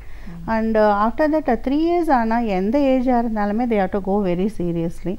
But above 35 years I would say that கண்டிப்பாக அவங்க வந்து 6 monthsக்குள்ளே வந்து ட்ரீட்மெண்ட் எல்லாமே நல்லா இருந்தால் கூட ட்ரீட்மெண்ட் போகணும். இப்போ ஃபர்டிலிட்டியில் பார்த்தீங்கன்னா மற்ற இதுலலாம் வந்து ஒரு சிம்டம்ஸ் இருக்கும். ஓகே, ஒரு வயிற்று வலிக்குது, ஒரு மென்ஸ்ட்ரல் இரெகுலாரிட்டி இருக்குது, ப்ராப்ளம்ஸ் இருக்குது. சம்டைம்ஸ் எந்த சிம்டம்ஸுமே இல்லைனாலும் நம்ம we cannot wait 10 years. So at least ஒரு 3 years ஆனாலே ஓகே எல்லாமே நல்லா இருந்தால் கூட ஒரு 3 years மேலே தெர் இஸ் சம்திங் மோர் நம்ம வந்து பார்க்கணும் அப்படின்னு டிசைட் பண்ணணும். அண்ட் நீங்களே பார்த்துருப்பீங்க ஈவன் இன் ஐவிஎஃப் சென்டர்ஸில் கூட எவ்வளோ இதாக இருந்தாலும் ஸ்டில் ஃபெயிலியர் ரேட்ஸ் அது. ஸோ நம்ம அது ஏஜ் அது கம்மியாக இருக்கும் போது நமக்கு always success is more. And டெக்னாலஜியும் நிறைய யூஸ் பண்ணுறதுக்கான வாய்ப்பு இருக்குது. ஒரு சில பேருக்கு ஜென்ரல் ஸ்கேனில் தான் தெரியும் ஃபைப்ராய்ட்ஸு, கட்டிகள், இந்த மாதிரி சிஸ்டெல்லாம் இருக்கிறது நிறைய இப்போ பார்க்குறோம். நம்ம அதுக்கு ரீசன்ஸ் அதே தான். சைல்டுஹுட்லேயே அந்த ஹார்மோன் எக்ஸ்போஷர் வர்றதுனால பாலிசிஸ்டிக் ஓரி நீர் கட்டி இருக்கிறவங்களுக்கெல்லாம் ஃபைப்ராய்ட்ஸ்க்கும் ரிஸ்க் இருக்குது. அண்ட் பிரெஸ்ட்டில் ஃபைப்ரோடினோமாஸ் வர்றது, இந்த மாதிரி சில இஷ்யூஸ் இருக்கும்போது அவங்களுக்கு முன்னாடி அந்த ஃபைப்ராய்ட் சின்னதாக இருக்கும்போது வி கேன் ரிமூவ். ஃபர்டிலிட்டிக்காக வெயிட் பண்ணவங்களுக்கு ரிமூவ் பண்ணலாம். பட் ஃபர்டிலிட்டி இல்லாதவங்களுக்கு we can do lot more options அது. ஸோ இவங்களுக்கு வந்து நம்ம வந்து அதை ரிமூவ் பண்ணுறதுக்கு ரொம்ப சீக்கிரமாக இருக்கும்போது ரிமூவ் பண்ணோன்னா நார்மல் கன்செப்ஷனுக்கோ சக்ஸஸ்க்கோ நிறைய வாய்ப்புகள் இருக்குது. இப்போது மேரேஜ் அப்படிங்கிற ஒரு விஷயமே கரியர் ஓரியன்டாக இருக்காங்க எல்லாமே. இப்போ நீங்கள் மெடிசனே எடுத்துக்கோங்களேன், ஒரு டாக்டர் அப்படின்னு வரும்போது கம்ப்ளீட்டாக முடிக்கும் போது 25 30 years. ஸோ இப்போது மேரேஜ்குள்ளே போகும்போதே 30 years கிடக்கிற ஒரு சுச்சுவேஷனில் இந்த மாதிரி ப்ராப்ளம்ஸ் இருக்கிறவங்களுக்கான சொல்யூஷன் அப்படின்னா எப்படி மேடம்? ஆமாம், கரியர் ஓரியன்ட் கண்டிப்பாக இருந்து தான் ஆகணும். ஏன்னா நம்ம வந்து இட் இஸ் டெவலப்பிங், எல்லாருமே வந்து ஒர்க் பண்ணணும்னு நினைக்கிறாங்க, எவ்ரிபடி ஸ்டடிங். அதனால வந்து நம்ம அதை வந்து சப்போர்ட் பண்ணி தான் ஆகணும். அப்படி இருக்கும்போது வந்து என்னென்னா அவங்களுக்கு அதுதான் நான் சொன்ன மாதிரி ப்ரீ மேரிட்டலாகவே மேரேஜ் பிளான் இல்லைனாலும் they can have a screening test done and keep. இவங்க இந்த மாதிரி இஷ்யூஸ் இருக்காங்க, ஒபீஸாக இருக்காங்க, பாலிசிஸ்டிக் இருக்குது, இதெல்லாம் ஓரளவுக்கு ஐடியா சிம்டம்ஸ் இருக்கும். இது இருக்கிறவங்களுக்கு வந்துட்டு what we suggest is social freezing. கண்டிப்பாக வந்து ஐ வுட் சஜஸ்ட். அது வந்து இன்னும் அக்செப்டடாக இல்லையான்னு தெரியாது. பட் வந்து இப்போது 35 இயர்ஸ் ஆகி கூட 38 கூட தே ஸ்டில் திங்கிங் நிறைய பேர். ஏன்னா ஒன்ஸ் அவங்க வந்து அந்த கெரியர் என்ட்ரு ஆனதுக்கப்புறம் they want to reach that target. So ஒரு ஸ்டேட்டஸ் வந்ததுக்கப்புறம் தான் I should go for it அப்படிங்கிறேன். இனிஷியலாக பண்ணிட்டாங்கன்னா ஒன்றும் தெரியுதில்லை. பட் ஒரு பீரியட் ஆனதுக்கப்புறம் பார்த்திங்கன்னா அது வந்து போஸ்ட்போன் ஆகிட்டே தான் இருக்கும். அப்போ வந்து அவங்களுக்கு எல்லாமே வந்து at least they can go for it. அந்த மாதிரி சின்ன சின்ன யூட்ரைன் ப்ராப்ளம்ஸ் இருந்தால் முன்னாடி கரெக்ட் பண்ணிக்கலாம். அண்டு சர்வைக்கல்லாம் பேப்ஸ்மியர் பண்ணிக்கலாம். அந்த யூட்ரைன் மவுத்தில் வந்து முன்னாடி அதெல்லாம் எடுத்துகிட்டு வேக்சினேஷன் பண்ணிக்கலாம். ஸோ இந்த மாதிரி நிறைய ப்ரொடெக்டிவ் திங்ஸ் எல்லாம் போட்டுட்டு போயிட்டுருக்கலாம். ஏன்னா லேட் ஏஜ் ஆக ஆக நமக்கு வந்து என்ன ஆகிடும், சடனாக some problems will come up. அப்போ நம்ம மேரேஜ் பண்ணி பிளான் பண்ணோன்னு நினைக்கும் போது எக்ஸிஸ்டிங் ப்ராப்ளமோ இல்லை சடனாக வந்தாலும் வி டோன்ட் ஹவ் டைம் அந்த டைம்குள்ளே கரெக்ட் பண்ணி கொண்டு போகிறதுக்கு. ஸோ ரெகுலர் அட்லீஸ்ட் ஸ்க்ரீனிங் பண்ணிட்டு வந்தாங்கன்னா அட்லீஸ்ட் எனி திங் இஸ் முன்னாடி கரெக்ட் பண்ணி வச்சுக்கலாம். This is another option, they can save that oocytes and keep. Okay, அது ஒரு நியூ ஆமாம், அது நிறைய அவேர்னஸ் இருக்குது. நிறைய அப்ராடில் வந்து ஃபாரின் கண்ட்ரீஸ்லலாம் இது வந்து கம்பெனிஸ்க்கு வந்து ப்ரொமோட் பண்ணுறாங்க. பட் நம்ம ஊரில் இன்னும் அது இல்லை. இப்போ நம்ம வந்து என்னென்னா கேன்சர் பேஷண்ட்ஸ்க்கு, சில பேருக்கு வந்து யூட்ரஸ் நம்ம வந்து ஏதாவது ப்ராப்ளம்ஸ் இருக்குது, அவங்களுக்கு வந்து வேறு மாதிரி ட்ரீட்மெண்ட் கீமோ கொடுக்க போகிறோம், இந்த மாதிரி ரேடியேஷன் கொடுக்குறோம், இந்த மாதிரி அவங்களுக்கெல்லாம் முன்னாடி எடுத்து வைக்கிறோம். அதே மாதிரி ஆண்களுக்கும் அதே மாதிரி தான். விரைப்பையில் வந்து ஏதாவது அடிப்பட்டோ இது பண்ணியோ இல்லை ட்ரீட்மெண்ட் கொடுக்குறாங்க. ஒரு சில பேர் டெஸ்ட்டுக்குள்ள கேன்சர்ஸ் வராங்க, அவங்க ட்ரீட்மெண்ட் முன்னாடி வந்து ஸ்பெர்ம் ஃப்ரீஸ் பண்ணுறாங்க பிஃபோர் மேரேஜ். ஸோ அந்த மாதிரி சில விஷயங்கள் வந்து நம்ம வந்து அட்லீஸ்ட் யூஸ் பண்ணிக்கலாம். அந்த இது வந்து நம்ம யூஸ் பண்ணிக்கலாம். ஓகே, இப்போ லேட் மேரேஜஸ் அப்படின்னு வரும்போது அதையும் தாண்டி போகக்கூடிய ஒரு சூழலில் பெண்ணாக இருந்தாலும் அந்த முட்டையையும் ஆண்கள் அந்த ஸ்போன்ஸையும் வந்து நம்ம இப்போயே ஃப்ரீஸ் பண்ணி வைக்கிறது. ஏன்னா அது comparing to that cost after that and before it will be so much difference இருக்கும். இது வந்து easy and then cost wise very less comparing to அதுக்கப்புறம் நம்ம எவ்வளோ ஸ்பெண்ட் பண்ணலாம், நமக்கு வந்து நம்மளோட ஓன் ஜீன் மெட்டீரியல் இல்லாமல் போகலாம். ஓகே, ஸோ இப்போது ஒரு ப்ராப்ளம் அப்படின்னா என்ன மாதிரியான பாசிபிலிட்டிஸ், என்னென்ன பிரச்சனைகள் வரதுக்கு வாய்ப்பு இருக்குது மேடம்? ரீப்ரொடக்டிவ் ஏஜ் குரூப்னு பார்த்தீங்கன்னா அரௌண்ட் 21 to 44 45 வரைக்குமே நம்ம எடுத்துக்குவோம். ஸோ மோஸ்ட்லி வர்றது நான் சொன்ன மாதிரி almost polycystic ovary around that young age group. Then fibroids are another common, எல்லாமே ரிலேட்டட் டு ஹார்மோன்ஸ். அண்ட் அடுத்து வந்து பார்த்திங்கன்னா ஒரு ரொம்ப காம்ப்ளிகேட்டடுன்னு சொல்கிறது, ரொம்ப இரிட்டேட்டிங் ஒரு ப்ராப்ளம் பேஷண்ட்ஸ்க்குன்னு பார்த்திங்கன்னா எண்டோமெட்ரியோசிஸ். எண்டோமெட்ரோசிஸ் அப்படிங்கிறது அந்த ப்ளீடிங் எவ்ரி மந்த் வந்து உள்ள டெபாசிட் ஆகிட்டே வர்றதுனால சாக்லேட் கட்டின்னு சொல்லுவோம். ஸோ ஓவரில் சிஸ்ட் ஃபார்ம் ஆகும், பிளாடர் இன்டெஸ்டைன்ஸ் எல்லாமே ஒட்டிட்டு வரும், சிம்டம்ஸ் அதிகமாக இருக்கும், பாலியல் உறவுல ப்ராப்ளம்ஸ் வரும். அது என்ன ஆகும்னா it's not a permanent cure நம்ம பண்ண முடியாது. ஏன்னா ஒன்ஸ் ரிமூவ் பண்ணோன்னா திரும்ப recurrence is there. Almost like benign மாதிரி தான், கேன்சர்லேயே ஒரு ஏர்லி ஸ்டேஜ் மாதிரி நினச்சிக்கலாம். அந்தளவுக்கு இது வந்து அதுவாது அட்லீஸ்ட் எடுத்துகிட்டு பர்மனெண்ட் க்யூர் இப்போல்லாம் கொஞ்சம் இதுக்கு இருக்குது. இதில் என்னென்னா நமக்கு எவ்ரி மந்த் ஓவலேஷன் இருக்கிற வரைக்கும் நமக்கு அந்த டிசீஸ் ஆக்டிவாகவே இருக்கும். So we can only suppress with இன்ஜெக்ஷன்ஸோ டேப்லெட்ஸோ போட்டோன்னா அது contraceptive. So when they're trying for pregnancy இந்த ட்ரீட்மெண்ட்டும் நம்மளால் கொடுக்க முடியாது. சர்ஜிக்கலாக நம்ம பண்ணணும். சர்ஜிக்கலாக பண்ணும்போது லேப்ரோஸ்கோப்பிக்காக we can remove all most of the endometriotic implants cyst எல்லாம். பட் இமீடியட்டாக ஆஃப்டர் தட் ரொம்ப டைம் விடக்கூடாது. வித்தின் 3 to 6 monthsக்குள்ள நெக்ஸ்ட் லெவல் ட்ரீட்மெண்ட் நம்ம போக வேண்டியிருக்கும். அந்த மாதிரியான கண்டிஷன்ஸ். அண்ட் ஒவேரியன் சிஸ்ட் வந்து சிலதெல்லாம் வந்து மெடிக்கலாக மேனேஜ் பண்ண முடியும், சில சிஸ்ட் வந்து we have to remove. But with advent of இந்த லேப்ரோஸ்கோப்பி இவ்வளோ அட்வான்ஸ்டாக இருக்கும்போது வந்து we are able to tackle all this things. வந்து ஃபைப்ராய்டு இருந்தாலும் ரிமூவ் பண்ணிக்கலாம், சாக்லேட் சிஸ்ட் ரிமூவ் பண்ணலாம், எல்லாமே வந்து ஈஸியாக வந்து வித் வெரி சேஃப் மெத்தடில் பிளட் லாஸே இல்லாமல் ஆர்கன்ஸை கன்சர்வ் பண்ணி நல்லா பண்ணலாம். அதனால வந்து they all have solutions. Only thing is what we face is after 33-34 years ஆகும்போது அந்த எக் குவாலிட்டியும் வந்து ரிசர்வ் கம்மி ஆகிடுது அண்ட் புவர் குவாலிட்டி oocytes ஆகுது.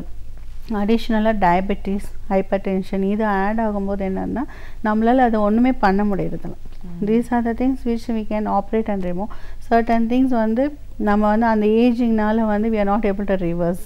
ஸோ அதுக்கு நம்ம வந்து ஸ்டெப் எடுக்க வேண்டியது தான் ஏர்லி மேரேஜஸ். ஆனால் ஏர்லின்னா நம்ம ரொம்ப ஏர்லியாக கேட்கலாம். At least after 25-26 we are out of finish அந்த இது இருக்கும்போது நமக்கு இந்த காம்ப்ளிகேஷன்ஸ் லெஸ்ஸாக இருக்கும்.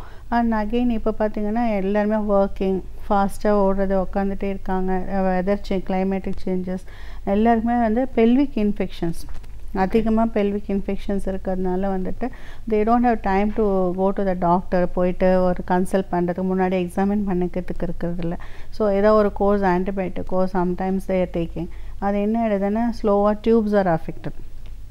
ஹைட்ரோசல்ஃபின்ஸுங்கிறது முன்னெல்லாம் வந்து ரொம்ப ரேராக பார்ப்போம்.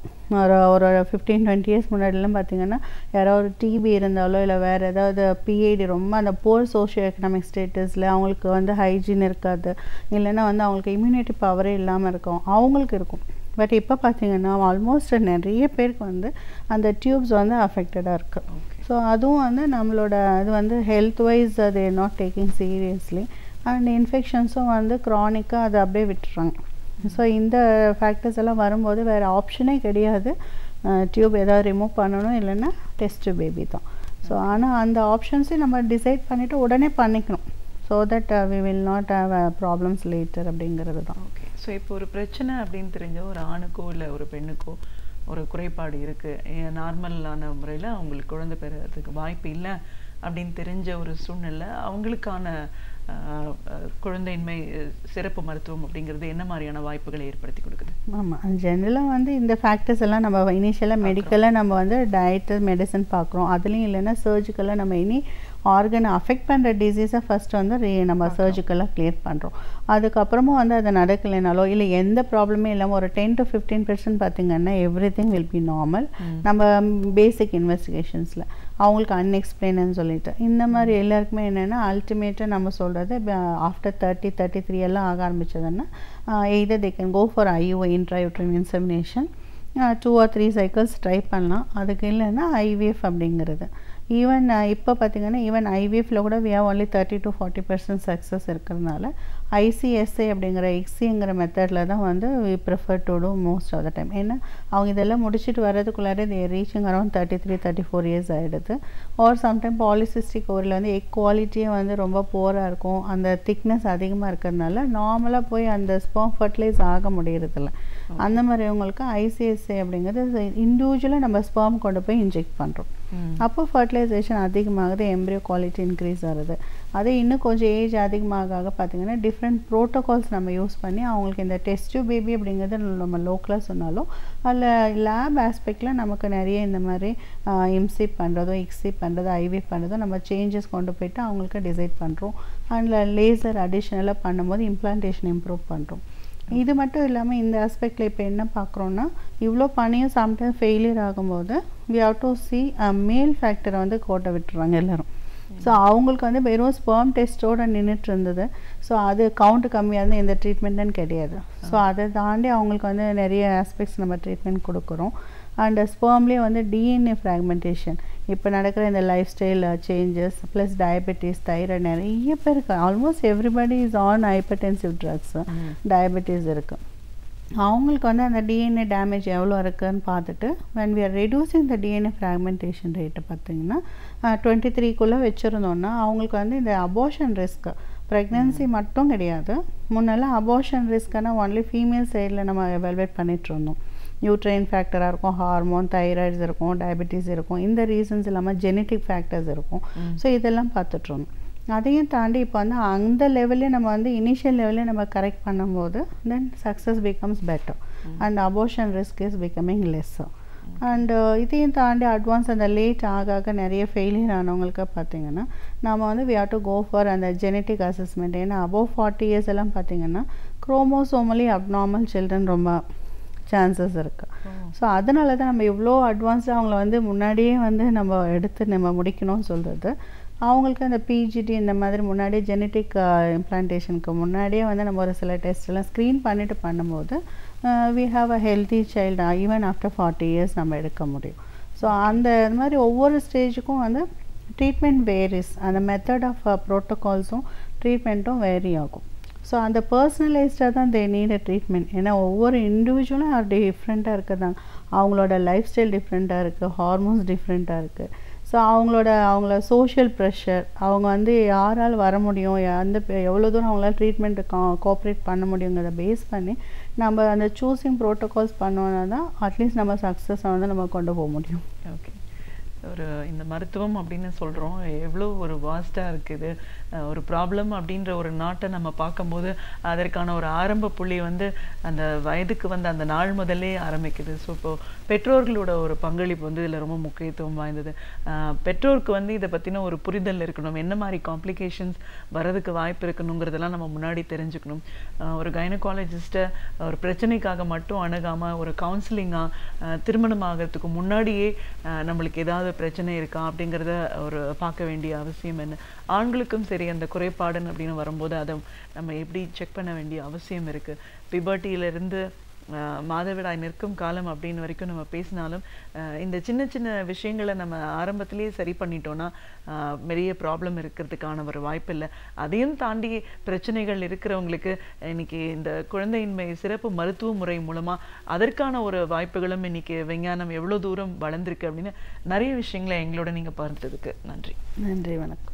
பேராசிரியர் சுபவீர பாண்டியன் அவர்கள் நாம் அறிந்திருக்க வேண்டிய பல அரிய தகவல்களை ஒவ்வொரு நாளுமே இந்த பகுதியின் மூலமாக நமக்காக வழங்கி கொண்டிருக்கிறார். அந்த வகையில் இன்றைக்கு என்ன பயனுள்ள தகவல்களை கொண்டு வந்திருக்கிறார் என்பதை கவனிக்கலாம். நிகழ்ச்சியில் அடுத்த பகுதியாக வரவிருப்பது ஒன்றே சொல் நன்றே சொல்.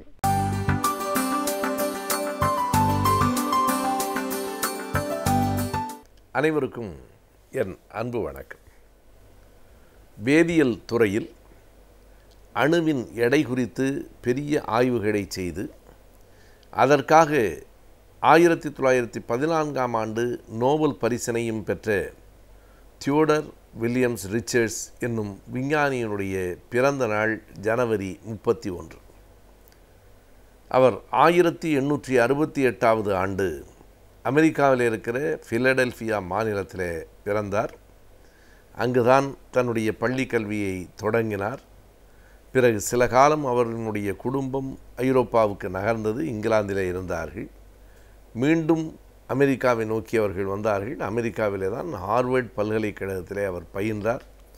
எந்த பல்கலைக்கழகத்தில் படித்தாரோ அந்த பல்கலைக்கழகத்திலேயே பிறகு அவர் வேதியியல் துறையில் பயிற்றுனராக இணைந்தார், விரிவுரையாளராக ஆனார், பேராசிரியராகி 1901ஆவது ஆண்டிலிருந்து அவர் அந்த துறையினுடைய தலைவராகவே 15 ஆண்டுகள் பணியாற்றினார். தியோடர் வில்லியம்ஸ் ரிச்சர்ட்ஸினுடைய அந்த ஆய்வுதான் பல்வேறு விதமான அணுக்களுக்கான எடையை கண்டறியும் விதத்தை உலகுக்கு சொன்னது. ஒரு பெரிய விஞ்ஞான முடிவை அவர் கொண்டு வந்தார்.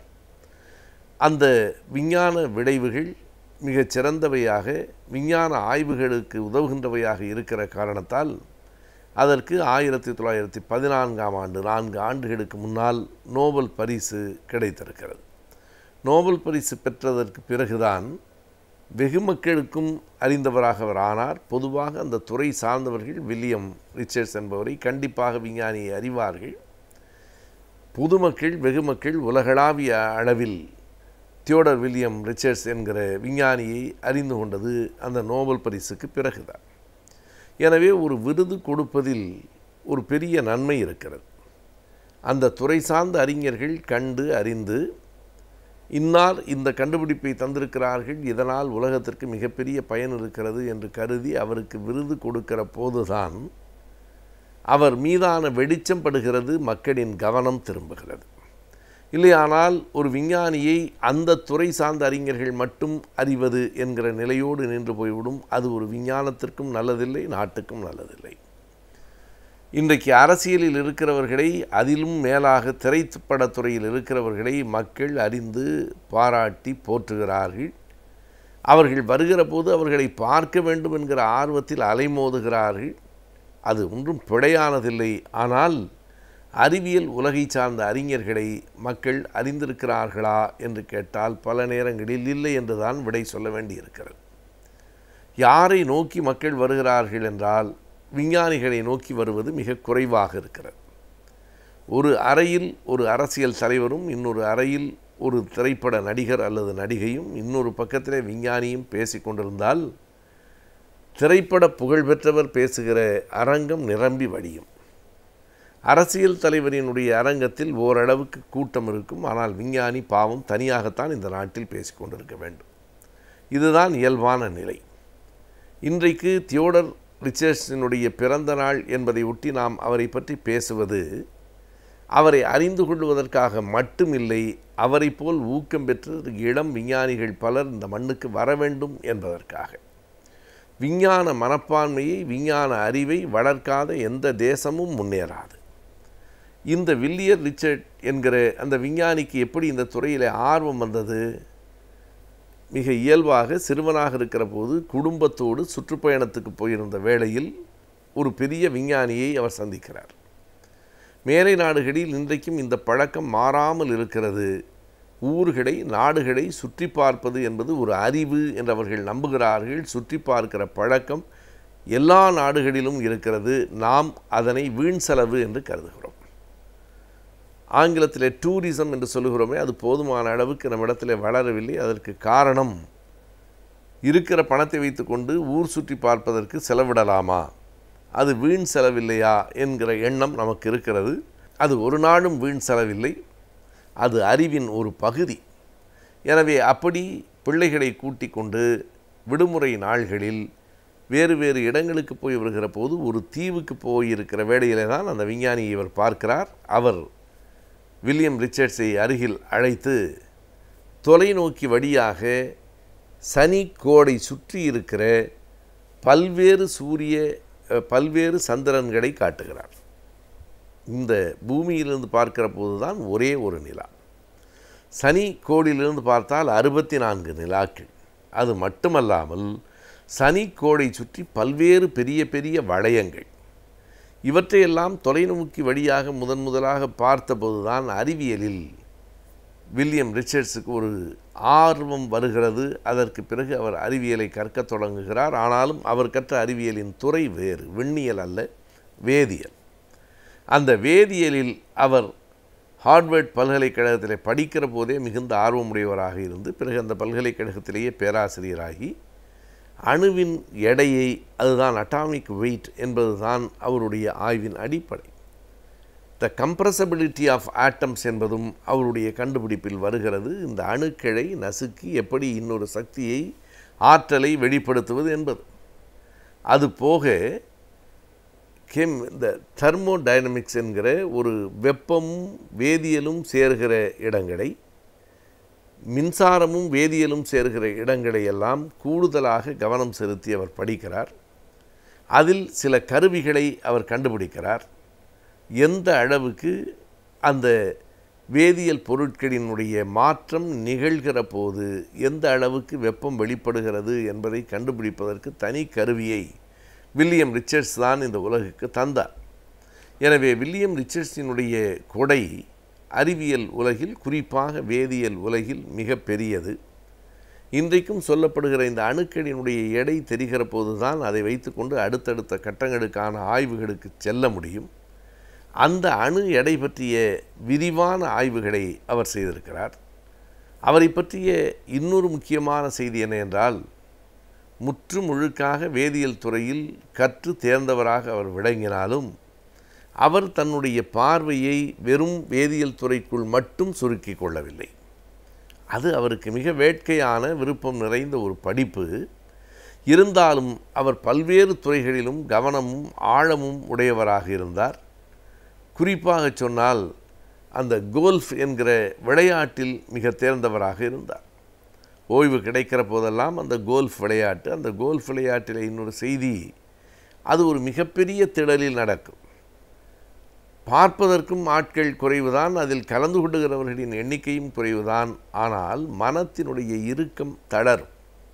தனி ஒரு மனிதராக திறந்த வெளியில் நின்று பந்தை அடித்து அந்த பந்து எங்கே போய் விடுகிறது, எந்த குழியில் விடுகிறது என்று பார்த்து நடந்து நடந்து அடுத்த இடத்திற்கு போய் ஒரு மன இறுக்கம் தளர்வதற்கு அந்த விளையாட்டு உதவும் என்று சொல்கிறார்கள். ஆனாலும் அது செல்வர்களின் விளையாட்டு தான்.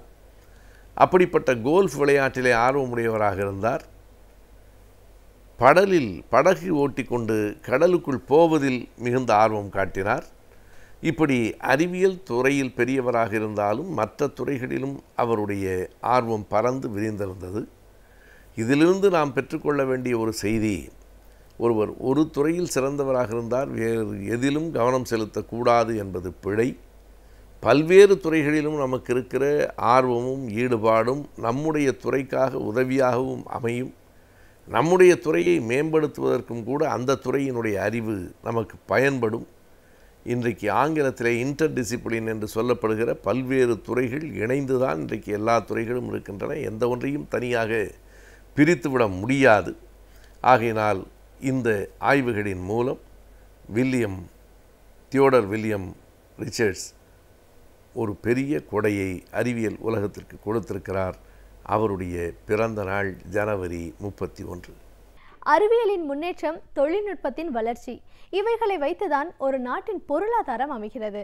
அந்த வகையில் அறிவியலின் முன்னேற்றத்தை பற்றியும் தொழில்நுட்பத்தின் வளர்ச்சியை பற்றியும் ஒவ்வொரு வாரமும் இந்த பகுதியின் மூலமாக நாம் அறிந்து வருகிறோம்.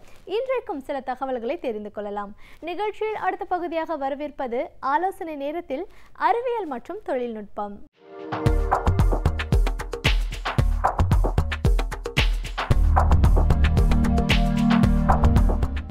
கலைஞர் தொலைக்காட்சி நேயர்களுக்கு வணக்கம். இன்றைய ஆலோசனை நேரத்தில் நம்ம பார்க்க போகிறது பிட்காயின். கொஞ்ச நாளாக இந்த பிட்காயின் அப்படிங்கிற வார்த்தை அதிகமாக பயன்படுத்தப்பட வருகிறது. அதில் இன்வெஸ்ட் பண்ணால் நிறையா பணம் கிடைக்குது, பண்ணலாமா, எப்படி பண்ணுறது, இப்படி போன்ற ஒரு கேள்விக்குறிகளாக நம்மக்கிட்ட வந்துக்கிட்டு இருக்குது. இப்போ இந்த பிட்காயினை பற்றி நம்ம பார்ப்போம். பிட்காயின்கிறது ஒரு வகையான பணம். இந்த பணம் காசு அப்படிங்கிறது ஒரு பரிணாம வளர்ச்சி அடைஞ்சு இன்றைக்கி இந்த நிலைமைக்கு வந்திருக்கு. ஆதி காலத்தில் பணம் காசெல்லாம் இல்லாதப்ப என்ன பண்ணாங்க, ஒரு பொருளை கொடுத்து இன்னொரு பொருளை வாங்கிட்டாங்க. பண்ட மாற்று முறை, பார்ட்டர் சிஸ்டம்னு சொல்லுவாங்க. இதை கமாடிட்டி மணின்னு சொல்லுவாங்க. ஸோ அந்த கமாடிட்டி மணி பொருளை கொடுத்து பொருளை வாங்கி அதுவே ஒரு பணமாக கருதப்பட்டு வந்த காலத்தில் அப்புறம் அதில் உள்ள சிரமங்கள்லாம், ஏன்னா ஒரு பொருளுக்கு உள்ள விலையை இன்னொரு பொருளோடு ஒப்பிட்டு பார்க்க முடியாது, அந்த பொருளை சேமித்து வைக்க முடியாது, பொருளை கொண்டு போகிறதுல உள்ள சிரமங்கள், இவைகளெல்லாம் பார்க்குறப்ப இந்த பார்ட்டர் சிஸ்டம் கொஞ்சம் கொஞ்சமாக அழிய ஆரம்பிச்சிட்டு, சரி ஒரு பொருளை விற்கிறப்ப வாங்குறப்ப நடுவில் ஒன்று தேவை, ஒரு பணம் காசு வேணும் அப்படிங்கிறனால காயின் வந்தது. அதாவது காசு, செதுக்கப்படாத காசு. ஏதோ ஒரு உலகத்தில் குறிப்பாக ஒரு ப்ரெஷியஸ் மெட்டல்னு சொல்லக்கூடிய தங்கம், வெள்ளி போன்ற உலோகங்களில் வெட்டி அதை ஒரு காசாக கொடுத்தாங்க.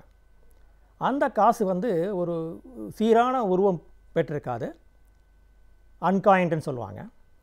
அப்புறம் என்ன பண்ணிட்டாங்க, அந்த காசை கொஞ்சம் அழகாக செதுக்கி யூனிஃபார்மாக இருக்கிற மாதிரி பண்ணிக்கிட்டாங்க. ஒரு ஸ்டாண்டர்டு சைஸு, ஸ்டாண்டர்டு வெயிட்டோடு இருக்கிற மாதிரி பண்ணாங்க.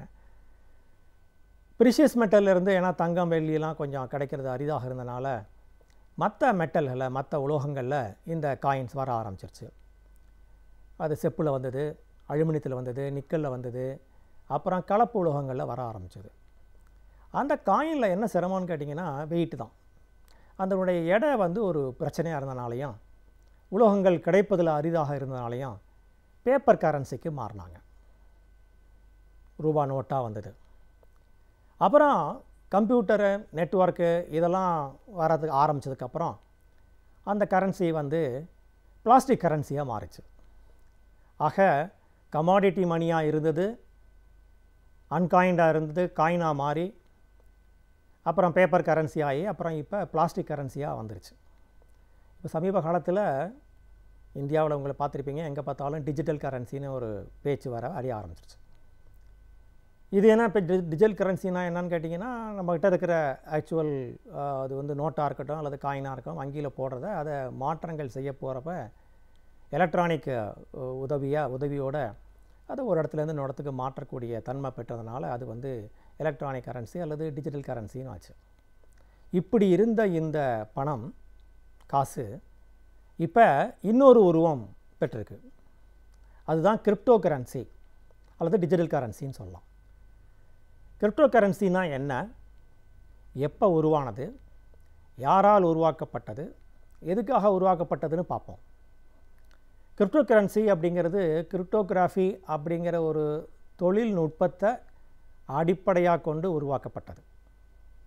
கிரிப்டோகிராஃபி அப்படிங்கிறத பற்றி கொஞ்சம் பின்னால் பார்ப்போம். அதுக்கு முன்னால் இந்த கிரிப்டோகிராஃபி ஒரு தொழில்நுட்பத்தின் கீழே வரப்பட்ட இந்த காயின், முதல் வகையான காயின் தான் பிட்காயின்.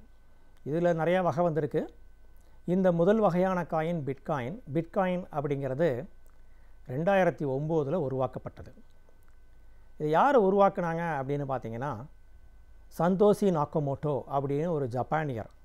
ஆனால் அவர் ஒருத்தரா அல்லது பல பேர் சேர்ந்தவங்களான்னு தெரியாது. ஏன்னா இது வந்து ஒரு இமேஜினரி வர்ச்சுவல் பர்சன். நமக்கு உண்மையிலேயே அவர் அது மாதிரி ஆள் இருந்தாரான்னு தெரியல. ஆனால் அது அவரால் உருவாக்கப்பட்டதாக அல்லது அவர்களால் உருவாக்கப்பட்டதாக சொல்லப்படுது.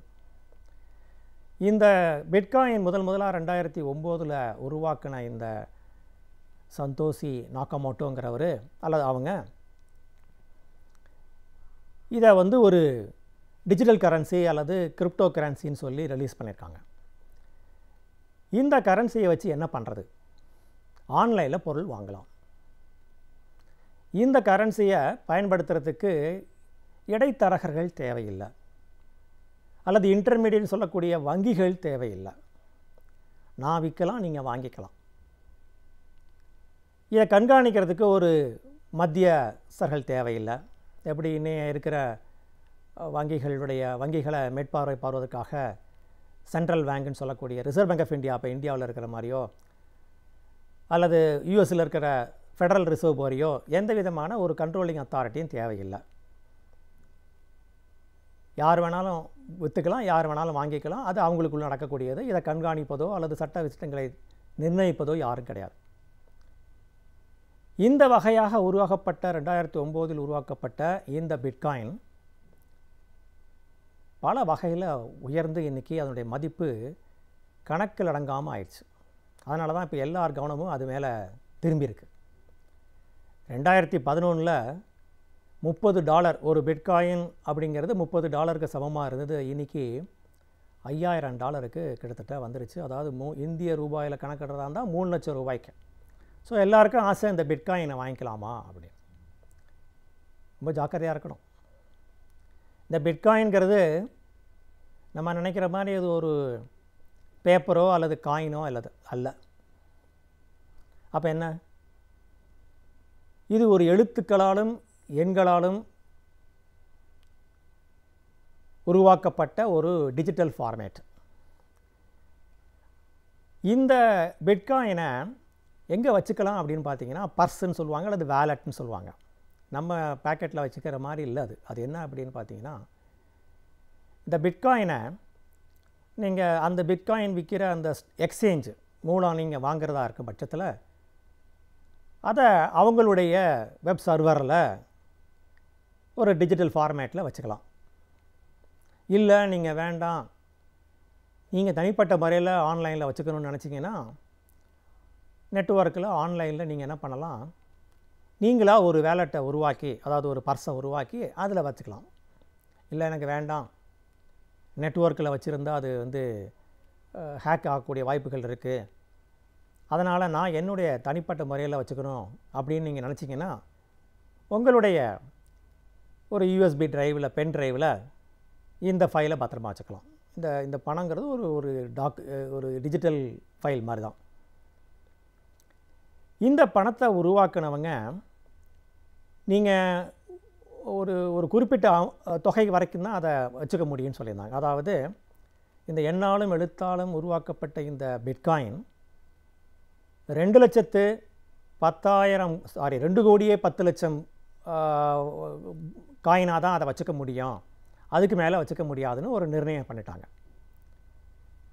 இது நம்ம ஏற்கனவே சொன்னோம், இது வந்து கிரிப்டோகிராஃபி அப்படின்னு ஒரு தொழில்நுட்பத்தின் கீழே உருவாக்கப்பட்டது.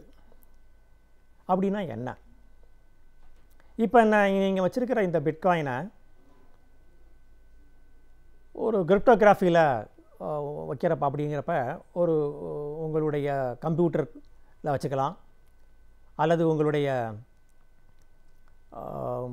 மொபைல் ஃபோனில் ஸ்மார்ட் ஃபோனில் வச்சுக்கலாம், அல்லது நீங்கள் சாதாரண ஒரு டேப்லெட்டில் வச்சுக்கலாம், இல்லை க்ளவுடில் வச்சுக்கலாம். இப்படி வச்சுக்கப்படுகின்ற இந்த பிட்காயின் பத்திரமா இருக்கா அப்படின்னு பார்க்கணுன்னா ஜாக்கிரதையாக தான் இருக்கணும். இப்போ நம்ம என்ன பண்ண போகிறோம், இது வரைக்கும் பார்த்த இந்த நிகழ்வுகளை இது வரைக்கும் பார்த்தப்ப பிட்காயின்னா என்னன்னு பார்த்துருக்குறோம் இல்லையா, இதனுடைய தொடர்ச்சியாக அடுத்த வாரம் மீண்டும் பார்ப்போம். நம் சுற்றுச்சூழல் தூய்மையாக இருந்தால்தான் நம்முடைய சமூகம் சிறப்பாக அமையும். சுற்றுச்சூழலை எவ்வாறு தூய்மையாக வைத்துக் கொள்ளலாம், மாசுபடாமல் பாதுகாக்கலாம் என்பதை பற்றி இன்றைக்கும் நம்மிடையே பேச வந்திருக்கிறார் டாக்டர் வின்சென்ட் அவர்கள். நிகழ்ச்சியில் நிறைவு பகுதியாக வரவிருப்பது சுற்றுச்சூழல்.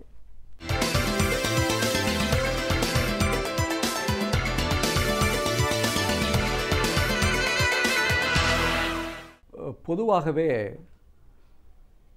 பல வருடங்களாக நம்முடைய சுற்றுச்சூழலுக்கு எதிராக இருக்கக்கூடிய பிளாஸ்டிக் பொருட்கள், அதனுடைய பயன்பாடுகள், இன்னல்கள் இவற்றை பற்றி பலவிதமாக விமர்சித்திருக்கிறோம். அதனுடைய இன்னல்கள் எந்த அளவிற்கு மனிதனை மட்டுமல்ல இயற்கையை எந்த அளவிற்கு தாக்கி இருக்கிறது என்பது நமக்கு தெளிவாக தெரிந்த விஷயம். ஆனால் தான் இன்று கூட பிளாஸ்டிக் பொருள்கள் பயன்படுத்துவதை நாம் ஊக்கப்படுத்துவதில்லை. ஏனென்றால் பிளாஸ்டிக் பொருள்கள் ஒரு மக்காத குப்பையாக மாறி நம்முடைய உணவு சுழற்சியில் பல இன்னலை தந்து கொண்டிருக்கிறது. அதன் மூலம் நிலத்திற்கும் நீர்நிலைக்கும் காடுகளுக்கும் மக்களுக்கும் விலங்குகளுக்கும் ஒரு பெரிய துன்பத்தை தந்து கொண்டிருக்கிறது என்ற உண்மை நமக்கு தெளிவாக தெரியும். அதன் அடிப்படையில் பல ஆராய்ச்சிகள், பொதுவாகவே இந்த ஆராய்ச்சியினுடைய நோக்கம் என்னவென்று பார்க்கிற பொழுது, நாம் சந்திக்கின்ற பிரச்சனைகளை அறிந்து புரிந்து அதற்கு ஏற்ற மாற்றத்தை தரக்கூடியது தான் ஆராய்ச்சிகள், அதன் பயன்பாடுகள். இன்று கூட ஆராய்ச்சி மனப்பான்மையை உருவாக்க வேண்டும். பள்ளிகளில், கல்லூரிகளில், ஆராய்ச்சி கூடங்களில் அனைத்து நிலையிலுமே ஒரு சயின்டிஃபிக் அப்ரோச் என்று சொல்கிறார்களே, அந்த சூழல் உருவாவதற்கே காரணம் என்னவென்று கேட்டால், நம்முடைய சுற்றுச்சூழலுக்கு எதிராக இருக்கக்கூடிய எத்தகைய பிரச்சனைகளையும் எந்தவாறு தீர்த்து கொள்ள வேண்டும் என்பது தான் அதனுடைய நோக்கம். ஆனால்தான் சுற்றுச்சூழலுக்கு எதிராக இருக்கிற பிரச்சனைகளை தீர்க்கக்கூடிய வகையில் இன்றைக்கு பல ஆராய்ச்சிகள் நடைபெற்று கொண்டு வருகிறது. ஒரு காலத்தில் இந்த பிளாஸ்டிக் பொருட்களை பயன்படுத்துவதனால் அதனுடைய இன்னல்கள் என்ன என்று ஆராய்ச்சி மூலம் பார்க்கிற பொழுது, இந்த பிளாஸ்டிக் பொருட்களின் தன்மைக்கு ஏற்ப இந்த டிகிரேட் என்று சொல்வார்களே, அது மக்குகிற ஒரு சூழல் கிட்டத்தட்ட 100 ஆண்டுகளிலிருந்து 500 ஆண்டுகள் வரை என்ற ஒரு சூழல் இருந்ததனுடைய காரணமாக பல வேளைகளில் 20 மைக்ரான் அதற்கு கீழ் உள்ள பிளாஸ்டிக் பொருட்களை பயன்படுத்தக்கூடாது என்ற ஒரு சூழலை உருவாக்கி அதன் மூலம் பல சுற்றுச்சூழல் நன்மைகள் உருவாகியிருக்கிறது. அதனால்தான் இன்று கூட கடைகளில் செல்கிற பொழுது 20 மைக்ரான் கீழே உள்ள பிளாஸ்டிக் பொருள்களை அல்ல பைகளை அவர்கள் பயன்படுத்துவதில்லை. ஏனென்றால் இந்த பிளாஸ்டிக் பொருள்களினுடைய தன்மை அதனுடைய தடிமத்திற்கு ஏற்றாற்போல் அதனுடைய மக்கும் தன்மை அமைகிறது. இன்னும் சொல்ல வேண்டுமென்றால், அதிக கடினமாக இருக்கிற ஒரு பிளாஸ்டிக் பொருள்கள் பெரிய அளவுக்கு நம்முடைய சுற்றுச்சூழலுக்கு தீங்கு தருவதில்லை. இன்னும் சொல்ல வேண்டுமென்றால், அத்தகைய பொருள்களை ரீசைக்கிள் மூலம், மறுசுழற்சியின் மூலம் அவற்றை வேறு ஒரு பொருளாக மாற்றுகிற ஒரு சூழல் நமக்கு இயற்கையாகவே நம்முடைய ஆராய்ச்சியின் மூலம் நமக்கு விடை கிடைத்திருக்கிறது. ஆனால் 20 மைக்ரான் கீழே உள்ள அந்த பிளாஸ்டிக் பொருள்கள் நம்முடைய சுற்றுச்சூழலை பெரிய அளவிற்கு பாதித்து கொண்டிருந்தது என்பதை புரிந்ததனுடைய காரணமாக அதை பயன்படுத்தக்கூடாது என்ற ஒரு உத்தி நமக்கு வழங்கப்பட்டு அதை பின்பற்றியதனுடைய காரணமாக இன்றைக்கு நம்முடைய சுற்றுச்சூழலில் ஒரு நல்ல முன்னேற்றம் ஏற்பட்டிருக்கிறது. ஆனால் இன்னும் மகிழ்ச்சியான விஷயம் என்னவென்று கேட்டால்,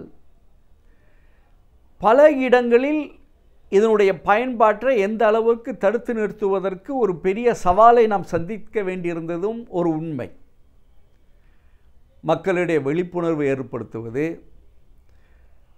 விழிப்புணர்வு ஏற்படுத்துவதோடு இல்லாமல் அவற்றை மக்கள் எவ்வாறு பின்பற்ற வேண்டும், இது போன்ற விஷயங்களை தெளிவாக மக்களுக்கு சொல்லி அதற்கு ஊடகங்களும் பல முயற்சி மேற்கொண்டதனுடைய விளைவாக இன்றைக்கு ஒரு நல்ல மாற்றம் ஏற்பட்டிருக்கிறது என்பது இன்றைக்கு ஒரு மகிழ்ச்சியான விஷயம்தான். ஆனால் அதையும் தாண்டி ஒரு மகிழ்ச்சியான விஷயம் என்னவென்று கேட்டால், இன்றைக்கு பிளாஸ்டிக் பொருட்களுக்கு அதை மாற்றுகிற வகையில் பயோபாலிமர் பிளாஸ்டிக் என்று இன்றைக்கு வந்து கொண்டிருக்கிறது. இன்னும் சொல்ல வேண்டுமென்றால் இது ஒரு இயற்கையோடு இணைந்த ஒரு பிளாஸ்டிக் என்று கூட என்று சொல்லலாம். இந்த பயோபாலிமர் என்று சொல்லப்படுகிற அந்த பிளாஸ்டிக் பொருள் எளிதாக மக்குகிற தன்மை உள்ளது என்பது இன்றைக்கு அதை உருவாக்கியவர்கள் மூலம் நமக்கு தெளிவாக தெரிகிறது. இந்த பயோபாலிமர் என்று சொல்லப்படுகிற அந்த பிளாஸ்டிக் ஒரு மக்குகிற தன்மை உள்ளதாக அதை உருவாக்கியதனுடைய காரணமாக கிட்டத்தட்ட ஒரு 10 வருடங்களுக்கு முன்னாடி நாம் பிளாஸ்டிக் மேல் வைத்திருந்த ஒரு சிந்தனை இன்றைக்கு மாறி இருக்கிறது. ஏனென்றால் பிளாஸ்டிக் பொருள்கள் மக்குவதற்கு பல 100 ஆண்டுகள் ஆகும் என்ற ஒரு சூழல் மாறி இன்றைக்கு பல நாட்களே ஆகலாம் என்ற ஒரு சூழலுக்கு வந்ததற்கே காரணம் இந்த பயோபாலிமர் பிளாஸ்டிக் என்று சொல்லப்படுகிற ஒரு சூழல். அதற்கு குறிப்பாக கென்யா நாட்டில் ஏற்பட்டிருக்கிற அந்த புரட்சி தான் இன்றைக்கு உலக நாடுகளுக்கு ஒரு முக்கியத்துவம் வாய்ந்ததாக இருக்கிறது. கென்யா நாட்டில் எத்தகைய பிளாஸ்டிக் பொருட்களையும் பயன்படுத்துவதில்லை என்ற ஒரு உறுதியான கொள்கையின் மூலமாகத்தான் இந்த வெற்றி கிடைத்தது. ஏனென்றால் பிளாஸ்டிக் பொருள்கள் எந்த அளவுக்கு சுற்றுச்சூழலுக்கு பிரச்சனையாக இருக்கிறதோ அதுபோன்று தான் பிளாஸ்டிக் பொருள்கள் பல பிரச்சனைகளுக்கு தீர்வாகவும் அமைந்திருக்கிறது. ஏனென்றால் ஒரு காலத்தில் ஒரு மேஜையோ இல்லது நாற்காலியோ செய்ய வேண்டும் என்றால் அதற்கு மரங்களை பயன்படுத்த வேண்டிய ஒரு சூழல். அவ்வாறு மரங்களை அதிகமாக பயன்படுத்துவதனுடைய காரணமாக பல வகையில் வனங்கள் அழிந்து அது பின்னாடி ஒரு நாட்டினுடைய சுற்றுச்சூழல் பிரச்சனையுடைய தர்ம சங்கட்டமாக மாறி இருக்கிறது. ஆனால் இது போன்ற பயோ பிளாஸ்டிக் பொருள்கள் உருவாகுவது என்பது ஒரு நாட்டினுடைய சுற்றுச்சூழலுக்கு உகந்ததாக இருப்பதோடு இல்லாமல் இன்னும் சொல்ல வேண்டுமென்றால் நாம் பயன்படுத்துகிற சில நேரங்களில் தொடர்ச்சியாக மரங்களை அடிப்படையாக வைத்து பயன்பாட்டிற்கு உருவாக்கிய அந்த சூழல் மாறி இன்றைக்கு இது போன்ற பயோபாலிமர் பிளாஸ்டிக் பொருட்களால் உருவாக்குகிற ஒவ்வொரு பொருளுமே நமக்கு சுற்றுச்சூழல் பாதுகாப்புக்கு ஒரு காரணியாக அமைந்திருக்கிறது என்பதை பார்க்கிற பொழுது இதில் நாம் எடுத்துக்கொள்ள வேண்டிய பாடம் என்னவென்று கேட்டால், எது நமக்கு தீமை தருகிறதோ அதை நன்மையாக மாற்றிக்கொள்கிற ஒரு சூழல்தான், அந்த கோட்பாடு தான் நம்முடைய சுற்றுச்சூழலினுடைய தாரக மந்திரம். ஏனென்றால் எதுவுமே நம்முடைய சுற்றுச்சூழலுக்கு எதிராக அமையக்கூடியதை, அந்த எதிர்மறையான விளைவை ஒரு பாசிட்டிவாக மாற்றிக்கொள்கிற அந்த தன்மை இயற்கைக்கும் இருக்கிறது. ஆனால் அது வாழ்கிற நமக்கும் நம்முடைய ஆராய்ச்சியின் மூலம் இன்றைக்கு பிளாஸ்டிக் பொருட்கள் மக்காது என்ற சூழலிலிருந்து இன்றைக்கி பிளாஸ்டிக் பொருட்கள் மக்கும் என்ற ஒரு அறிவிப்பும் அதனுடைய ஆராய்ச்சியின் கண்டுபிடிப்பும் இன்றைக்கு அது வரப்பிரசாதமாக மாறிவிட்டிருக்கிறது. அதன் அடிப்படையில் இது போன்ற பல சூழல்களை நம்ம மாற்ற வேண்டிய ஒரு காலகட்டம் இருக்கிறது. அதுக்கு ஆராய்ச்சிகள் தேவையாக இருக்கிறது. அதன் மூலம் நிச்சயமாக நம்முடைய சுற்றுச்சூழலை மீட்டெடுக்கிற பொழுது அது நமக்கு நன்மையாக அமையும். அதன் மூலம் நம்முடைய சுற்றுச்சூழல் மேன்மை பெறுவதோடு இல்லாமல் அதன் மூலம் அதனுடைய பயனை நாம் பெறக்கூடிய வாய்ப்பு சரியாக அமையும்.